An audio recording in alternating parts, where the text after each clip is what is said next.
ఆంధ్రప్రదేశ్ ప్రజలకు నమస్కారం. ఆలోచించి ఓటేయండి. చెత్త మీద పన్నేసిన చెత్త ప్రభుత్వం ఇది. తండ్రి లేని కుటుంబంలాగా రాజధాని లేని రాష్ట్రం. పోలవరం కట్టలేరు, వాళ్ళ వల్ల కానే కాదు. పోర్టులన్నీ గోవిందా గోవిందా. కరెంటు బిల్లులు డబ్బడబ్బా పెరిగిపోతున్నాయి. పెట్రోల్ రేటు పెరిగిపోయింది. దాని ద్వారా సరుకుల రేట్లు పెరిగిపోయినాయి. షాపులకు వెళ్లే పరిస్థితి లేదు. గవర్నమెంట్ ఉద్యోగులకు జీతాలు రావు, టైంకి పెన్షన్లు రావు, కొత్త ఉద్యోగాలు రావు, పరిశ్రమలు రావు. చదువుకున్న యువతంతా దౌర్భాగ్య స్థితిని ఎదుర్కొనే దౌర్భాగ్య రాష్ట్రంగా తయారయ్యి పరిశ్రమలు రావు. రోజుకు అత్యాచారం, గంజాయి మాత్రం ఎక్కడ పడితే అక్కడ దొరుకుతాం. కాంట్రాక్టర్లకు బిల్లులు రావు.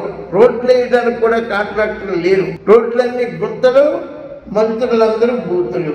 అబ్బా సూపర్ అండి బాబు. దయచేసి ఈ ప్రభుత్వాన్ని ఇంటికి పంపిద్దాం. అభివృద్ధికి చిరునామా అయిన చంద్రబాబు నాయుడు గారి ప్రభుత్వాన్ని రప్పించుకుందాం.